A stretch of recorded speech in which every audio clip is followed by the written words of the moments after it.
अस्सलाम वालेकुम, आप देख रहे हैं बजट स्पेशल। मैं हूं फैसल अब्बासी। पाकिस्तान आबादी के लिहाज से दुनिया का 5वां बड़ा मुल्क है और पाकिस्तान की आबादी तकरीबन 22 करोड़ है और पाकिस्तान के जो शहरी इलाके हैं उनमें रहने वाले लोगों की तादाद 36.38% है, जबकि पाकिस्तान के देही इलाकों में रहने वाले जो बासी हैं वो तकरीबन 63.62% हैं। पाकिस्तान में जो तामीरात का शोबा है, पिछले कुछ सालों में हमने देखा कि प्रॉपर्टी और तामीरात के शोबे में खासी हलचल थी। फिर इसके साथ साथ कोरोना की वबा पूरी दुनिया में जब आई तो उसके असरात पाकिस्तान पे भी आए, तामीरात के शोबे पे भी आए। लेकिन हैरानकुन तौर पे ये देखा गया कि जो रवां माली साल है इसमें तामीरात के शोबे में हलचल हुई है। वैसे तो जो कंस्ट्रक्शन टू GDP शरह बनती है पाकिस्तान में वो 2.53% है, जबकि इस सारे कारोबार का जो तामीरात का शोबा है, अगर इसके कारोबार का हजम देखा जाए तो वो तकरीबन सालाना 380 अरब रुपए का जो कारोबार है वो तामीरात के शोबे के ज़रिए होता है। इसके साथ साथ ये देखा कि जो काफ़ी जहां शुरू में कोरोना की वबा के दौरान दीगर जो कारोबार हैं वो मुतासिर हुए, उसमें तामीरात का शोबा भी मुतासिर हुआ। लेकिन हुकूमत की जानिब से कुछ इक़दामात ऐसे लिए गए और उन इक़दामात में ज़ाहिर है हुकूमत ने अपने मंशूर में ऐलान भी किया था कि वो 50 लाख लोगों को घर फराहम करेंगे। फिर नया पाकिस्तान हाउसिंग स्कीम का एक बैनर सामने आया, फिर इसके साथ साथ फाइनेंसिंग को लेके मेरा पाकिस्तान मेरा घर, फिर जो टैक्स एमनेस्टी थी, फिर फिक्स टैक्स रजीम थी। ये कुछ इक़दामात ऐसे थे जिसकी वजह से खासी हलचल हुई है और इस साल जो तामीरात का शोबा है उसमें कुछ बढ़ोतरी हुई है। इसके साथ साथ जो तामीरात के शोबे से जुड़ी दीगर इंडस्ट्रीज़ हैं, सरिया बनाने वाले, सीमेंट बनाने वाले, रॉ मटेरियल फराहम करने वाले, उनका कारोबार भी बढ़ा है। अगर पहले 9 माह देखे जाएँ रवां माली साल के तो जो स्टील का कारोबार है उसमें तकरीबन 1.9% इजाफा हुआ है। इसी तरह 20% के करीब इजाफा जो है वो सीमेंट के कारोबार में भी हुआ है पहले जो 10 माह हैं इस रवां माली साल के। तो ये एक हलचल जो है वो तामीरात के शोबे ने एक तरह से इस हुकूमत को और हुकूमत की जो मुआशी चैलेंजेस थे उसमें कुशन भी फराहम किया है। लेकिन मज़ीद चैलेंजेस क्या हैं, जो इस शोबे से वाबस्ता लोग हैं उनकी तवक्कुआत क्या हैं, और मोस्ट इम्पॉर्टेंट बात जो पाकिस्तान के गरीब आवाम लोग हैं, जो पाकिस्तान के तकरीबन जो 6 करोड़ के करीब लोग हैं, एक तो लेबर फोर्स जो है वो है, फिर उसके साथ साथ इस लेबर फोर्स का तकरीबन जो 60% के करीब बनता है वो तामीरात के शोबे से है। तो पाकिस्तान के रहने वाले जो गरीब लोग हैं उनके लिए हुकूमत जो कम लागत घर लाना चाह रही है उसके असरात क्या होंगे, क्या गरीब इससे फ़ायदा भी उठा सकते हैं, ये सारे मामलात हैं, इन पर हम बात करेंगे। हमारे जो गेस्ट हैं वो भी हमारे साथ मौजूद हैं। रिजवी साहब हैं, आप चेयरमैन हैं PM टास्क फोर्स नया पाकिस्तान हाउसिंग प्रोजेक्ट के। बहुत शुक्रिया रिजवी साहब आपके वक्त का, आपसे गुफ्तगू करेंगे। मोहसिन शेखानी साहब हैं, साबिक चेयरमैन हैं all Pakistan builders and developers association आबाद के। मोहसिन साहब आपका भी शुक्रिया। अब्बास अली अकबर साहब जो हमारी स्टील इंडस्ट्री है उसकी नुमाइंदगी करेंगे आज के प्रोग्राम में। अब्बास साहब आपका भी शुक्रिया, आपसे गुफ्तगू करते हैं। जैगम साहब आपकी तरफ आते हैं। जैगम साहब, कुछ तो हमने देखा कि जो इक़दामात हुकूमत की जानिब से किए गए और बिलखुसूस एक तरह से छूट जो दी गई, जो रियल एस्टेट का कारोबार है, फिर तामीरात का है, उससे हलचल तो देखने में आई है, कुछ ग्रोथ तो हो रही है। लेकिन जो आपका एक स्लोगन था 50 लाख घरों का, नया पाकिस्तान हाउसिंग का, एक तो ये बता दें अभी तक कितना काम हो चुका है। दूसरा, अवाम अभी भी इसको लेके कंफ्यूज हैं, तरीक़ा कार क्या है, ये मॉडल चल कैसे रहा है, हुकूमत कैसे अवाम को घर बना के देना चाहती है। जैगम साहब जी, थैंक यू वेरी मच।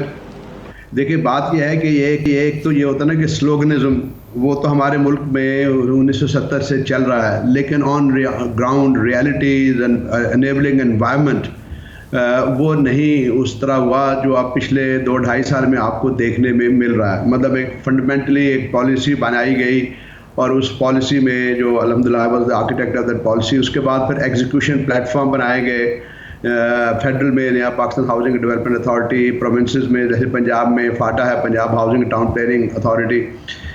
तो जो सूबा जो है ना आबादी, क्योंकि housing is a number game, तो Punjab is the largest province, 2/3 of the आबादी जो है ऑफ द कंट्री वो पंजाब में है। तो वहाँ पे अल्हम्दुलिल्लाह जो टास्क फोर्स बनी जिसके याकूब इज़ार साहब चेयरमैन हैं, और फिर वहाँ पे फाटा को गवर्नमेंट ने एजेंसी, एग्जीक्यूशन एजेंसी डिक्लेयर किया। अब इशू ये आता है कि जी जो हमारे पुराने रूल्स जो भी हैं, ब्यूरोक्रेसी पे हम ब्लेम तो करते हैं, लेकिन ब्यूरोक्रेसी अंडर द रूल्स काम करती है। तो वो रूल हमने अनेबलिंग रूल नहीं थे।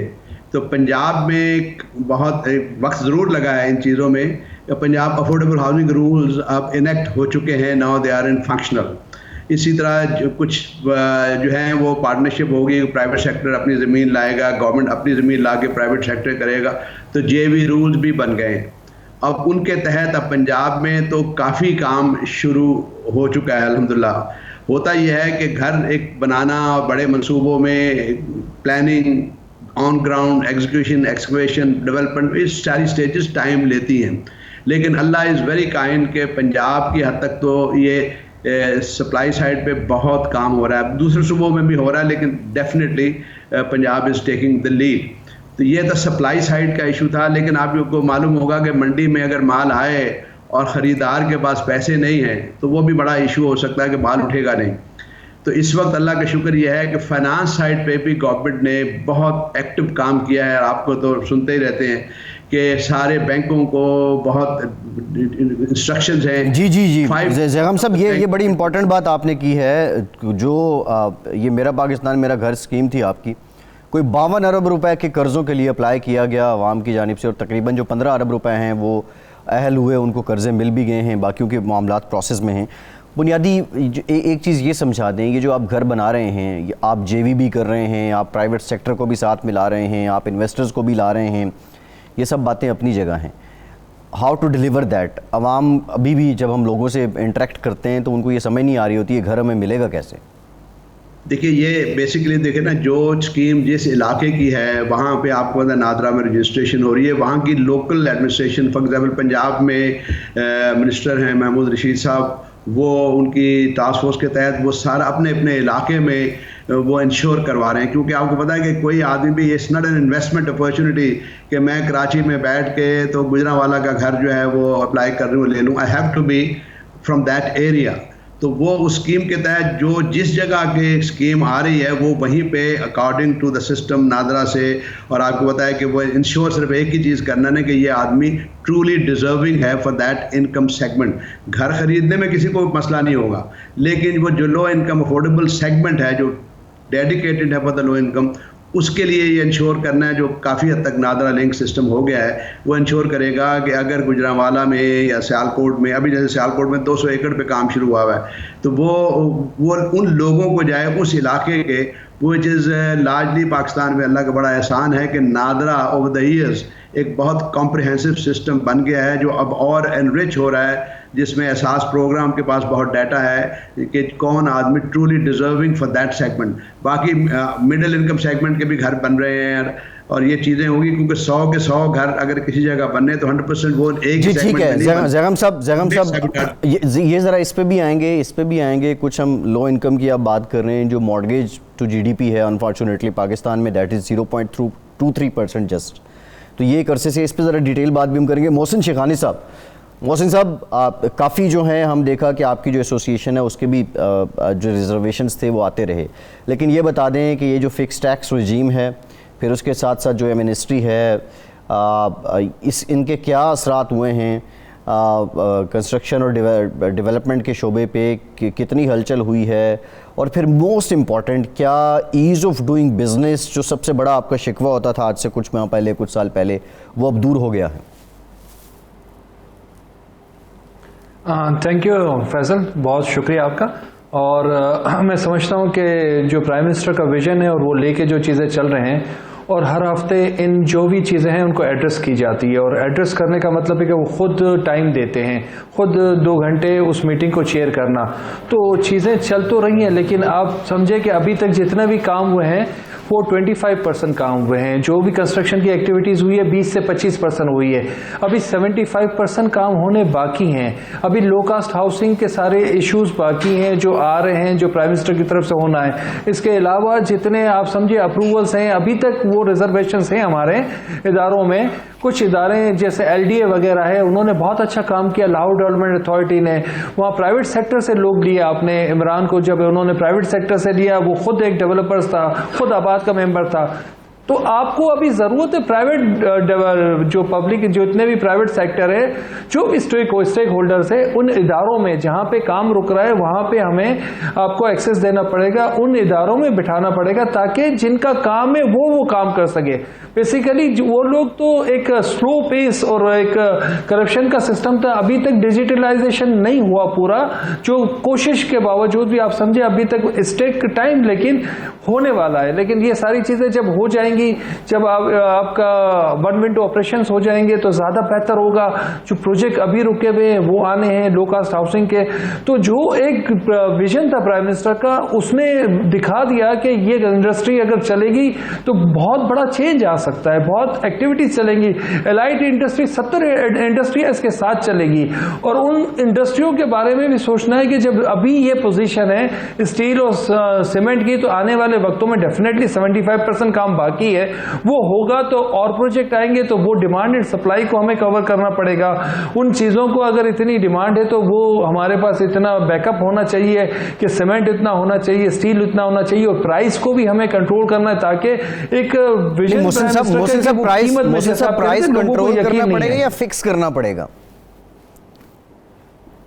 आई थिंक फिक्स करना पड़ेगा हमें कीमतों को मिलके, हमें स्टील के साथ, हमें सीमेंट वालों के साथ, हमें गवर्नमेंट के साथ बैठ के एक टेबल पे हमें चीजों को, इसलिए कि ये 3 साल के प्रोजेक्ट होते हैं, अगर उसको हम फिक्स नहीं करेंगे तो 3-3 साल तक वो एक प्राइस, आज हम उसको फिक्स करने जा रहे हैं, आज वो प्राइस पे हम सेल कर देंगे 35 लाख 40 लाख, जो गवर्नमेंट मिनिमाइज प्राइस दे रही है जिसमें फाइनेंसिंग है और बैंक इन्वॉल्व हो गए। तो हमारा ये है कि वो चीजें बननी भी चाहिए ऑन ग्राउंड, इसलिए कि उसमें कोई चेंज नहीं आना चाहिए। बहुत इंपॉर्टेंट है कि आम आदमी का पैसा होगा, एक ख्वाब होगा, और वो ख्वाब कंप्लीट होना बहुत जी ठीक है। मोहसिन साहब, जरा आपसे मजीद बात भी करेंगे, आपने स्टील का जिक्र किया। अब्बास अकबर अली साहब, हम ये देख रहे हैं कि इस साल में जो सीमेंट है उसकी जो इजाफा हुआ है, वो ग्रोथ है, वो प्रोडक्शन की, वो 19% है, 19% ज़ायद है, और जबकि स्टील की है वो जस्ट 1.7% है, जो सरकारी आदाद शुमार सामने आ रहे हैं। क्या रीज़न क्या है? और दूसरा, ये जो फिक्स प्राइस की बात कर रहे हैं कि सीमेंट, सरिया, जो बाकी मटेरियल है उसकी प्राइस फिक्स कर देनी चाहिए, क्योंकि एक्टिविटी आगे बहुत ज़्यादा होनी है, तो फिर वो सप्लाई चेन का इशू आएगा, और फिर सप्लाई चेन का जब इशू आ जाता है तो फिर आपको पता है ऑब्वियसली महंगाई एंड रेट्स ऊपर जाते हैं। अब्बास साहब जी, बिस्मिल्लाहिर्रहमानिर्रहीम, अस्सलाम वालेकुम एवरीबॉडी। जो बात हो रही है, सीमेंट तो 19%, 20-24% इंक्रीज हो गई है क्वांटिटी में, वॉल्यूम। स्टील के अंदर में जब तक क्या नाम है लेवल प्लेइंग फील्ड मैन्युफैक्चरर्स को नहीं मिलेगा और हुकूमत की पॉलिसीज तरजीह दी जाएगी सब स्टैंडर्ड और लो स्टैंडर्ड स्टील प्रोडक्शन के लिए, तो तब तक क्या नाम है जो है एक्सपेंशन हो नहीं सकेगी, और एक्सपेंशन नहीं होगी तो स्टील हम आगे जाके 5-6 साल के बाद हमें मिलेगा नहीं इतनी क्वांटिटी में जितनी ज़रूरत है। अभी तो ये प्रोग्राम का आगाज़ हुआ है।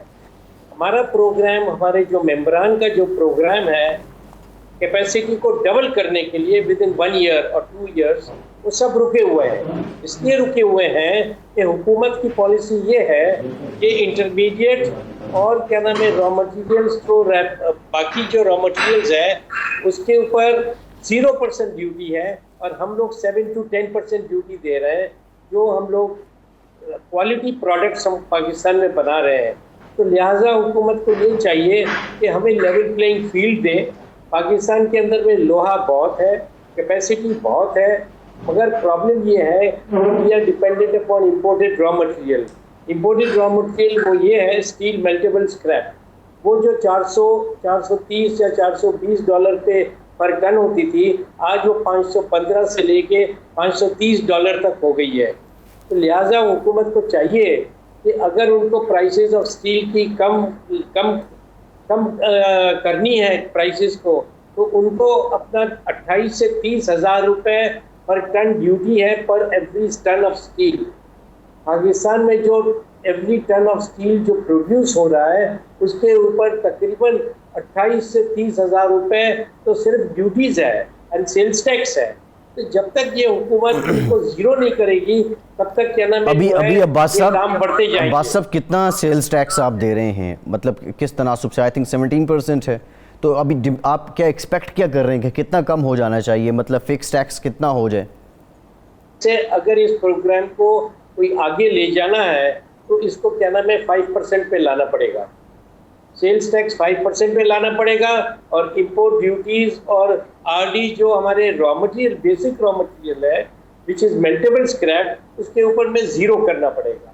जब ये जीरो करेंगे और 5% करेंगे on sales tax on steel bars and steel imported scrap पे, तो ये प्राइसेस जो है 20,000-25,000 रुपये कम हो जाएगी।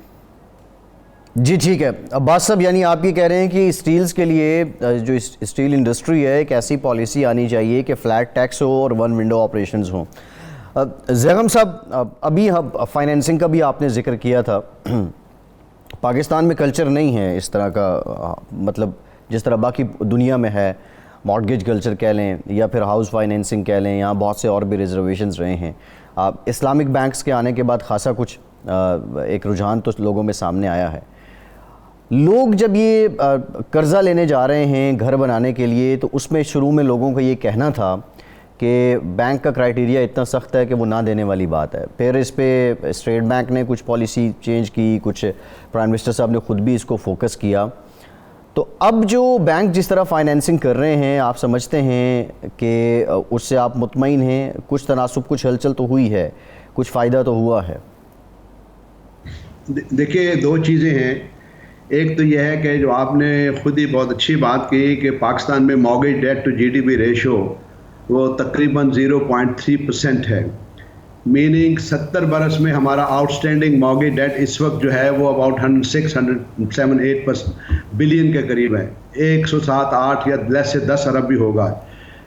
इंडिया में एक बैंक हर सालाना इंक्रीमेंटल 200 से 250 अरब की नई हाउसिंग फाइनेंस कर रहा होता है। तो 70 बरस में भी हमने 100 अरब नहीं पूरा किया, इसलिए कि बैंकों की कोई तवज्जो थी नहीं। हमारे मुल्क में स्पेशलाइज्ड हाउसिंग फाइनेंस इंस्टीट्यूशन एक थी, HBFC। आप नेबरिंग बांग्लादेश में जाएं, और इंडिया में तो 100 के करीब हैं। तो हमने एक HBFC, उसका भी जो हाल है वो आपके सामने है कि 4-5 लोन भी पर डे नहीं देती। इंडिया में एक अदारा जो है वो 1000 लोन पर डे से ज़्यादा दे रहा होता है। तो ये अब क्या हुआ है कि अब स्टेट बैंक ने काफ़ी इसमें मेहनत लगी है, लेकिन अल्लाह इज़ वेरी काइंड कि बैंकों को ये कहा गया है, जिसे हम लोग कहते हैं मैंडेटेड क्रेडिट और डायरेक्टेड क्रेडिट, के जी आपने इतना तो ज़रूर देना है। तो हमारी और मेरी ख़ास तौर पे as a chairman prime minister housing task force request जो थी शुरू से वो थी कि 10% मैंडेटेड क्रेडिट हाउसिंग में जाना चाहिए। बट एनीवे अभी 5% उन्होंने कहा है, meaning banks have to give 5% of their net banking advances to the housing sector. अब उसमें एक चीज़ तो आपको नज़र आ रही है, बैंक जो है वो कह भी रहे हैं आओ भी आओ, लेकिन जो चीज़ आपने बहुत अच्छा एक सवाल किया कि ऑन ग्राउंड क्या वो एनवायरनमेंट है। देखिए, हाउसिंग फाइनेंस में जो हम इश्यू बात कर रहे हैं वो हम लो इनकम सेगमेंट की बात कर रहे हैं। बाकी बड़े लोग तो प्लस माइनस ले ही जाते हैं, जो भी है उनका सब तरीकाकार होता है। तो जो लो इनकम सेगमेंट है उसके पास कोई डॉक्यूमेंट्स नहीं होते, उसके पास कोई टैक्स स्टेटमेंट तो जो नॉर्मल कन्वेंशनल तरीके में वो लोग बेचारे पूरे नहीं उतरते। इसको हम लोग कहते हैं informal income assessment, not documented income but undocumented informal income. क्या ये हमारे ड्राइवर, PN, ये जो सड़कों पे जो ठेक बैठे हुए हैं, हाँ hawkers, they are all making some money but it's not a documented. इसके लिए स्टेट बैंक में काम तो काफ़ी हुआ है, जिसे हम लोग कहते हैं नंबर 1 इनफॉर्मल इनकम असेसमेंट, कि अनडॉक्यूमेंटेड इनकम को गरीबों की हम हाउसिंग के लिए उनको देखें भी आमदन कितनी है। दूसरी क्लबिंग ऑफ फैमिली इनकम, कि गरीब लोगों में एक ड्राइवर या एक घर के मालिक से सारी रोटी नहीं चलती 20-25 हज़ार से, उनका बच्चा भी कमा रहा होता है, उनकी बीवी भी शायद कहीं काम कर रही होती है। And that's what the global pattern is कि जो उस इनकम सेगमेंट की टोटल फैमिली की इनकम को क्लब किया जाए। जो वो क्लब करते हैं तो फिर उनकी अफोर्डेबिलिटी फॉर ए मॉर्गेज बढ़ जाती है। इस वक्त fact of the matter is हमें सच्ची बातें करनी चाहिए कि बैंक्स ने उस काम के लिए तैयारी नहीं की, अभी भी उस लेवल पे तैयारी नहीं की कि इनफॉर्मल इनकम को, गरीबों को जब वो लोन लेने जाएं उनकी अवेयरनेस क्या है। कोई TV पर ऐसे प्रोग्राम चलने चाहिए थे जो बैंकों को स्पॉन्सर करने चाहिए थे कि जी एक आम आदमी जब बैंक आता है उसे क्या क्या ये बड़ा इंपॉर्टेंट देखें जैगम साहब, जो मेरा पहला सवाल भी आपसे था ना, स्लोगन अपनी जगह, लेकिन प्रोजेक्ट जो है उसकी तशहीर इतनी पब्लिक फ्रेंडली होनी चाहिए कि जो लोगों को अभाम है वो दूर होने चाहिए। ये जो आपने बात की है क्लबिंग की और इनफॉर्मल इनकम की, इस पे बात करेंगे। यहाँ तो अलमिया ये रहा है कि इनफॉर्मल के नाम पे जिन लोगों की इकॉनमी इनफॉर्मल ब्लैक कह दिया गया और फिर सारे लोग जो हैं वो रुक गए, जिसके पास पैसा था भी वो भी नहीं निकाल रहा था। एक ब्रेक लेंगे, कुछ डिजिटाइजेशन की बात कर रहे थे मोहसिन साहब, उनसे भी जानेंगे, हमारे साथ रहिए। बजट स्पेशल में एक बार फिर से आपको खुशामदीद कहेंगे। मोहसिन साहब, कुछ आप डिजिटाइज करने की बात कर रहे थे, ज़ाहिर है ऑटोमेशन इतनी जल्दी तो नहीं हो जानी। अब्बास साहब जो हैं वो लेवल प्लेइंग फील्ड का शिकवा कर रहे थे। खैर आपकी तो बॉडी जो है उसका मैंडेट ही और है, लेकिन बुनियादी तौर पे जो आपके साथ वर्क फोर्स है, हम ये देखते हैं कि उसमें से अक्सर दिहाड़ीदार होते हैं। जो लोग सनत के साथ हैं उनको तो कोई ना कोई सोशल कवर ज़रूर होता है, सोशल वेलफेयर के प्रोग्राम्स होते हैं, इंश्योरेंस होती है। ये जो आप डिजिटाइजेशन की बात कर रहे हैं, इसमें क्या उस गरीब आदमी के लिए भी कोई तजवीज़ है कि भले वो आपके साथ दिहाड़ी पे हो, लेकिन कम से कम वो किसी न किसी वो एक रिस्क तो ले रहा होता है, तो उसकी कोई इंश्योरेंस हो और कुछ और जो मराहत हैं वो उसको मिल सकें? मोहसिन साहब। बिल्कुल आपका कहना है कि आम आदमी के लिए कोई ना कोई फैसिलिटेशन होना चाहिए। जो लेबर क्लास है, जो मजदूर है, जो डेली बेसिस है, तो उस पर इंश्योरेंस का हम कर सकते हैं और प्रोजेक्ट के साथ उसको हम डिज़ाइन कर सकते हैं इंश्योरेंस पॉलिसीज़ उनके लिए कि कोई भी हादसा हो जाए, कोई भी ऐसी चीज़ हो जाए ताकि वो लोग कवर हो, मेडिकली भी कवर हो, और कोई अल्लाह ना करे कोई ऐसे हादसे होते दुनिया में तो उसके लिए भी कवर हो।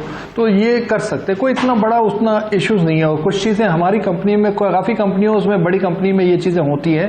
वो जो कॉन्ट्रैक्टर्स हम जब कॉन्ट्रैक्ट देते हैं तो उसमें वो इंक्लूड होता है।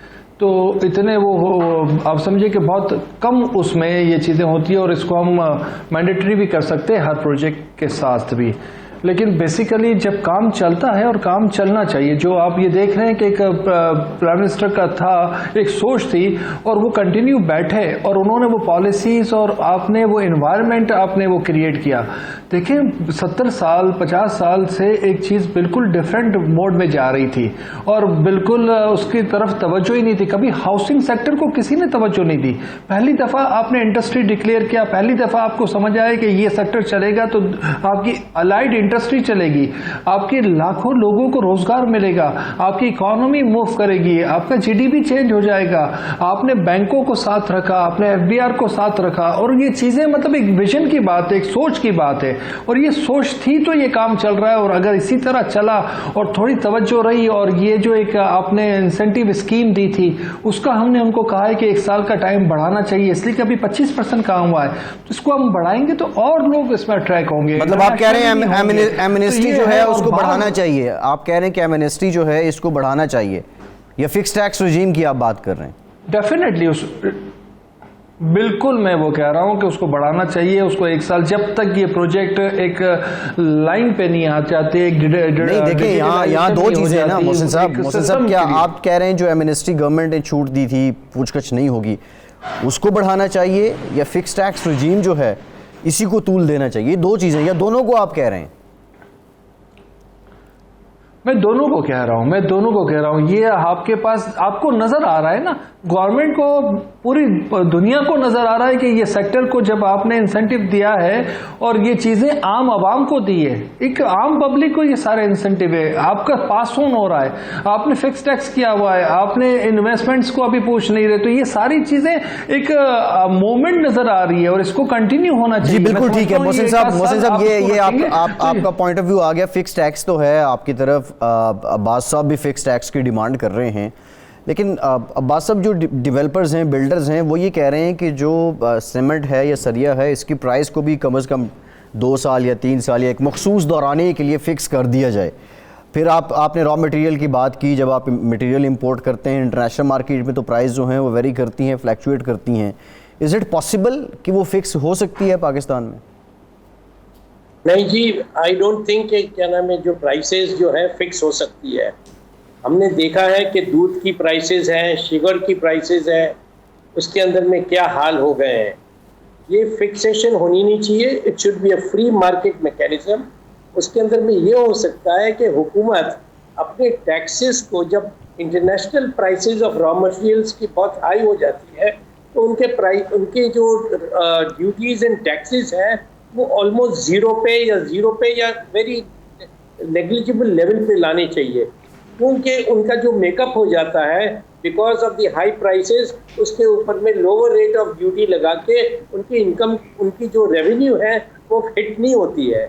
मगर मैं कहूँगा कि स्टील के बारे में खास करके अगले 5 साल 7 साल में जो कंस्ट्रक्शन और इंफ्रास्ट्रक्चर के प्रोजेक्ट्स आने वाले हैं, मैं आपके तवज्जुह से क्या नाम है रिक्वेस्ट करूँगा गवर्नमेंट को कि स्टील इंडस्ट्री को और हाउसिंग इंडस्ट्री को 1 ट्रिलियन रुपीस का टर्फ लाइन देनी चाहिए, जिसके अंदर में brand new machinery of construction of house building and everything can come.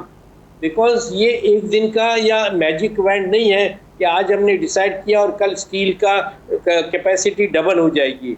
या हाउसिंग इंडस्ट्री या कंस्ट्रक्शन इंडस्ट्री है, उसके अंदर में बहुत सारी न्यू मशीनरी आ गई है, जिसके अंदर में वो मशीनरी इस्तेमाल करके they can manufacture 1 house every day, 1 company can manufacture 1 house every day।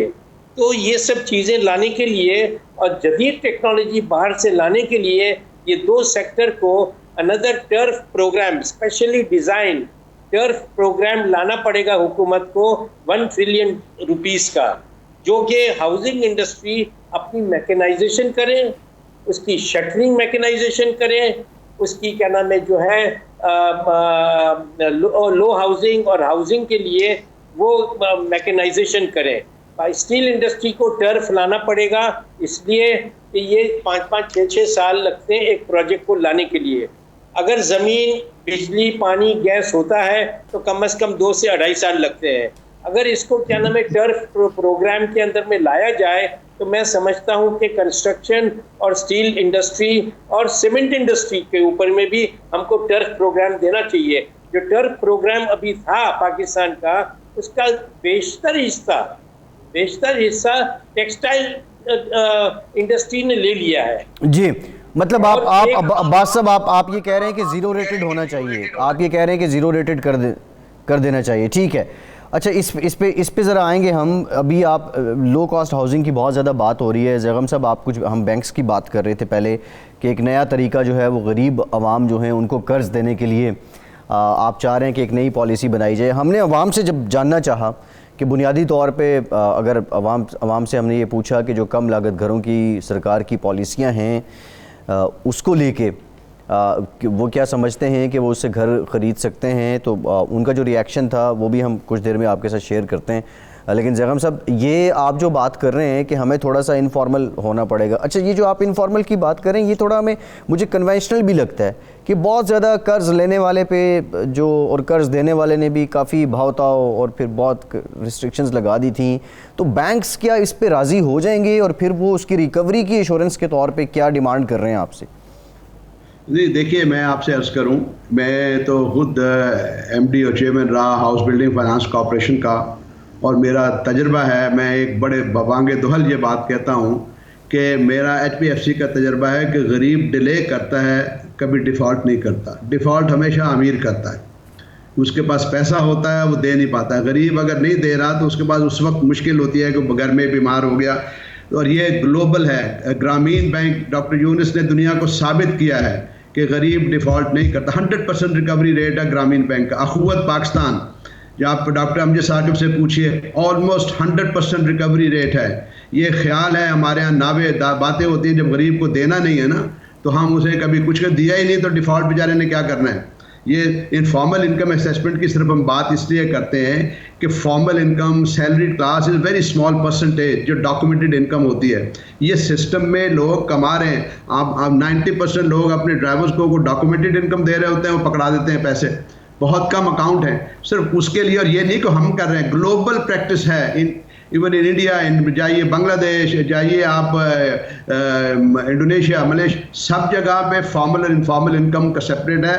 और पाकिस्तान में कई सेशन स्टेट बैंक में हुए हैं। IFC वाज आल्सो इन्वॉल्व, मैं उसको काफ़ी लीड करता रहा हूँ कि कि इनफॉर्मल इनकम को असेस करते हैं। अखुवत इज देयर, थरदीप जो फाउंडेशन है वो इनफॉर्मल इनकम असेस करती है। ज़ैगम साहब, कता कलामी की माफ़ी, यहीं से आपका दूसरा नुक्ता भी लेंगे। ये तो जो बातें यहाँ पर मैं कुछ बाय बुक चल रहे हैं, कुछ हम पढ़ी लिखी बातें कर रहे हैं।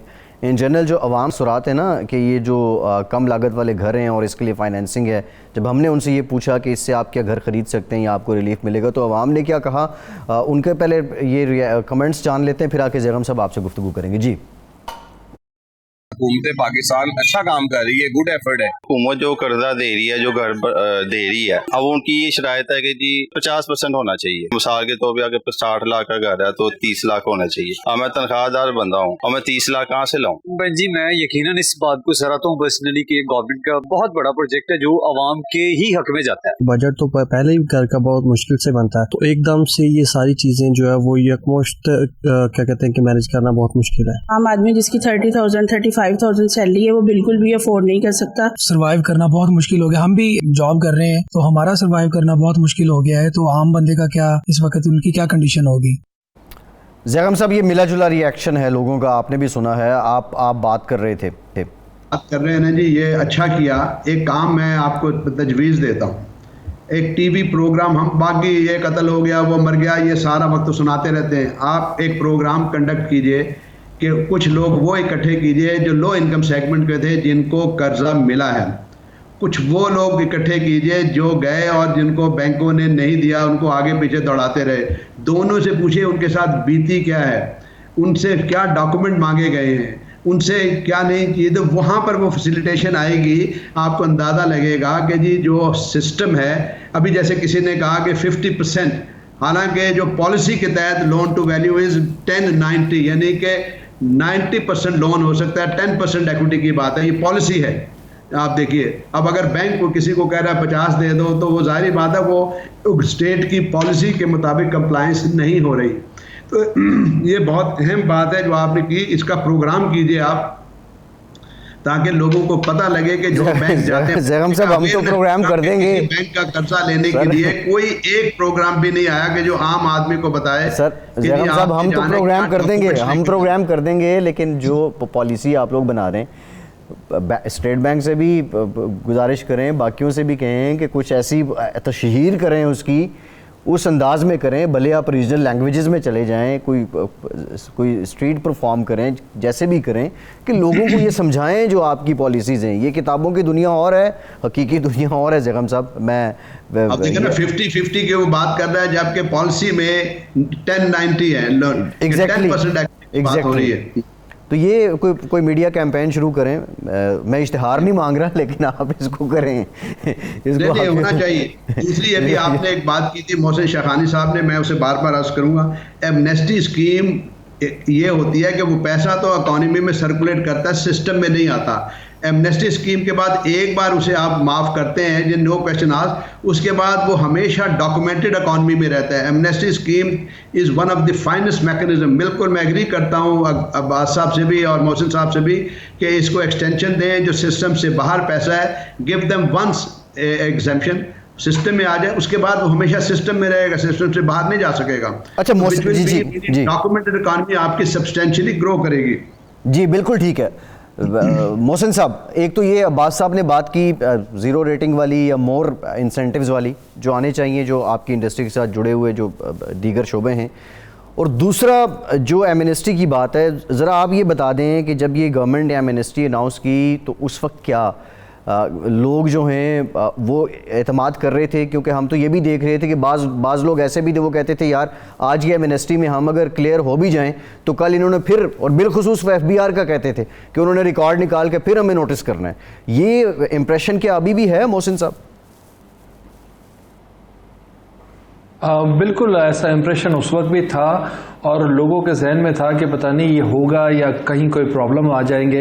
हमेशा जब एमनेस्टी आती है तो इस तरीके से डिफरेंट, जो गवर्नमेंट में होता है वो एक डिफरेंट बात कर रहा होता है और अपोजिशन और दूसरे लोग एक डिफरेंट बात करते हैं कि लोगों के जहन में इस तरीके से, जबकि हर दफ़ा ये चीज़ें ऐसी हैं जहाँ मुल्क को ज़रूरत होती है, कंट्री को ज़रूरत होती है, तो उस हिसाब से डिज़ाइन किया जाता है। जब आपके यहाँ लीकेज थी और आप अपने आप को डॉक्यूमेंटेड करने जा रहे हैं तो आज के हिसाब से आप सोचेंगे, आज आप वो जितने ग्रे पैसा है उसको सिस्टम में लाएंगे तो वो लॉन्ग टर्म चलेगा। लोगों के जहन में तो आपके मीडिया से, अखबारों से, टीवी से, इसी से पता चलता है, और सोशल मीडिया हमारा, तो ये सारी चीजें लोगों को डिफरेंट डायरेक्शन में ले जाती है। लेकिन मैं समझता हूं कि ये चीजें बेहतर हो रही है।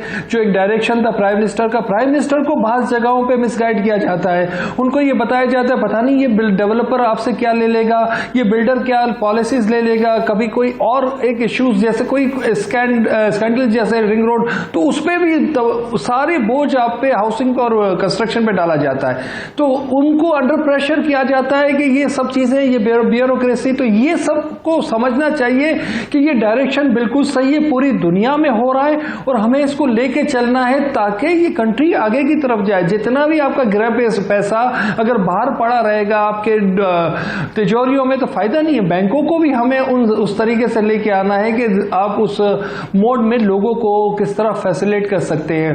बैंकों का बहुत अच्छा, जैगम साहब ने अभी कहा कि 90% फाइनेंस करने के लिए तैयार है। हम 80% की तरफ करते हैं प्राइवेट सेक्टर, जो गवर्नमेंट की स्कीम है वो 90% फाइनेंसिंग है। तो ये तशरीह नहीं हो रही। आपका बिल्कुल कहना सही है कि ये लोगों को पता नहीं चल रहा। इस पे बाकायदा प्रोग्राम्स होने चाहिए, बाकायदा इसके इश्तिहारात होने चाहिए और इस तरीके से डिजाइन दिखाना चाहिए कि आम आदमी को किस तरीके से घर मिलेगा, वो कैसे फैसिलिटेशन उसको होगी, किस तरीके से उसको इंस्टॉलमेंट देनी है और क्या उसकी इनकम है और किस तरीके से उस आदमी को पोजीशन कब मिलेगा और लोन की इंस्टॉलमेंट उसको कब भरनी है। तो ये सारी चीजें जब तक आप आम आदमी को बताएंगे नहीं, उसको पता ही नहीं चलेगा। तो ये बहुत इंपॉर्टेंट है। और जब गवर्नमेंट बैठी होती है और डिसीजन ले रही होती है तो बहुत सारा ऐसा लोग होते हैं जो उस डायरेक्शन को चेंज करने की कोशिश करते हैं ताकि वो आगे की तरफ ना बढ़े और कहीं ना कहीं पॉलिटिकल इश्यूज ऐसे आते हैं जिसकी वजह से काम रुक रहा है। बिल्कुल ठीक है। मोहसिन साहब, आप इंडोर्स कर रहे हैं जैगम साहब के पॉइंट ऑफ व्यू को। ये बता दें जो कमिंग बजट है, क्या एक्सपेक्टेशंस हैं और क्या डिमांड्स हैं? जो मतलब अभी जो बजट आपके सामने ही है, बजट को तो उन्होंने जो टारगेट्स थे वो पूरे हो गए इस गवर्नमेंट के, तो पॉलिसीज बेहतर थी तो पूरे हुए। और मैं समझता हूं कि जो आने वाले टारगेट्स है वो भी इंशाल्लाह पूरे होंगे। और बजट में कोई नया टैक्स नहीं लगा रहे, लेकिन सिर्फ यही था कि ये एक टाइम लिमिट हमारा जून में खत्म हो रहा था। इस जो कंस्ट्रक्शन का पैकेज था उसको 1 साल के लिए वो आगे ले जाएंगे। तो मैं समझता हूं कि ये जो 75% काम होना बाकी है वो और तेजी से होगा, लोगों को और एतमाद होगा, फंड्स इंटरनेशनली भी आएंगे, लोकली भी आएंगे और ये प्रोजेक्ट्स चलना शुरू होंगे तो जॉब भी क्रिएशन हो जाएगी और घर जो शॉर्टफॉल हाउसिंग है वो बनना शुरू हो जाएंगे, कच्ची आबादियां खत्म होगी, इलीगल कंस्ट्रक्शन खत्म होगी। तो ये बेहतर ट्रैक है। इस ट्रैक पे अगर रहेंगे तो मैं समझता हूं 3, 4, 5 साल में हम अपने टारगेट को अचीव कर लेंगे। जी, ये आप 4-5 साल तो बड़ा कम टाइम बता रहे हैं वैसे मोहसिन साहब, अगर खुदा करे ऐसे ही हो। अब्बास साहब अभी आप टैरिफ की बात कर रहे थे, आप कुछ मज़ीद छूट की बात कर रहे थे। एक तो आपका मामला हो गया रॉ मटेरियल का, जो आपकी कॉस्ट का ज़ाहिर हिस्सा है। पाकिस्तान में जो दीगर मैटर्स हैं, जब आप बतौर बिजनेसमैन जब आप एफबीआर को डील करते हैं या आप दीगर इदारों को करते हैं, फिर हमने ये देखा कि जो कारोबारी तबका है वो जो हुकूमत की एहतसाब की वेव थी, जो पै दर पै कभी थम जाती है कभी उठ खड़ी होती है, उससे भी खासा मुतासिर हुआ। तो जो आपकी सनत है वो भी इससे मुतासिर हुई है? देखिए, मुतासिर तो सब हुई है, सब इंडस्ट्रीज हुई है, मगर अब वो जो एफबीआर है उनको समझाना बहुत मुश्किल हो जाता है क्योंकि वो समझते भी हैं फिर करना नहीं है। हर जगह R³ का बहाना ले आते हैं कि रेवेन्यू रेवेन्यू रेवेन्यू। हम कहते हैं रेवेन्यू आपको जितना चाहिए वो ले लीजिए हमसे, मगर खुदारा हमारी जो एनॉमलीज है टैक्सेशन सिस्टम के अंदर में उसको निकालिए और आगे बढ़िए, पीछे ना देखें, ओल्ड न्यू टेक्नोलॉजीज को लाएं। हाउसिंग सेक्टर में, स्टील सेक्टर में जब तक न्यू टेक्नोलॉजीज और लार्ज स्केल प्रोडक्शन नहीं होगी ऑफ हाउसेस एंड स्टील, मुल्क आगे नहीं बढ़ सकता है। बिकॉज जो टारगेट हम फिक्स करेंगे वो क्या नाम है, यू मल्टीप्लाइड बाय 3 और 4, और तब भी नहीं होगी बिकॉज की हुकूमत चेंज हो जाएगी। जब हुकूमत चेंज हो जाती है तो कहते हैं कि जी पिछली हुकूमत ने जो भी किया था वो गलत है। और ये 5 साल का टारगेट या 3 साल का टारगेट नहीं होता है my friends. This is a 10 year और a 15 year program for housing and construction. Where I am again repeating that the steel industry को एक्सपैंड करने के लिए, सीमेंट इंडस्ट्री को और कंस्ट्रक्शन इंडस्ट्री को एक्सपैंड करने के लिए 1 ट्रिलियन रुपीस का तीनों को हदफ देना चाहिए कि जाओ कैपेसिटीज बढ़ाओ। जी और ठीक क्या है, नाम आप अब लोग काम ठीक है, करो। अब अब्बास साहब टाइम बहुत कम है, बहुत ब्रीफ कमेंट ज़ैगम साहब, 4 to 5 years एनफ, 4 से 5 साल में ये नया पाकिस्तान प्रोजेक्ट मुकम्मल हो जाएगा, ब्रीफ कमेंट कीजिएगा। देखिए मेरा क्विक कमेंट यह है कि देखिए चले तो कटी जाएगा सफ़र आहिस्ता आहिस्ता। आज जैसे मोहसिन साहब ने, अकबर साहब ने कहा, इंशाल्लाह चला है, ये स्पीड पकड़ा। पंजाब में हम नहीं देखते, पंजाब में अल्हम्दुलिल्लाह बहुत स्पीड पकड़ी है। 2 चीज़ें मैं क्विक कमेंट करना चाहूँगा। अब्बास साहब ने बहुत अच्छी बात की कि quality and quantity. Quality steel producer जो हैं उनकी अभी तो एक फेडरल लेवल पे पाकिस्तानी काउंसिल और डॉक्टर सरोज लूथ के तहत क्वालिटी के ऊपर काफ़ी बड़ा डॉक्यूमेंट प्रिपेयर हो गया है। क्वालिटी क्वांटिटी के लिए बिल्कुल ठीक है कि जो टाइम बिल्कुल खत्म हो गया है। इंशाल्लाह हम मजीद नशिस्त भी रखेंगे, आपसे मजीद भी जानेंगे। Thank you very much Zaigham Rizvi साहब, अब्बास साहब और मोहसिन शेखानी साहब, आप सबका शुक्रिया। फैसल अब्बासी को इजाज़त दीजिए।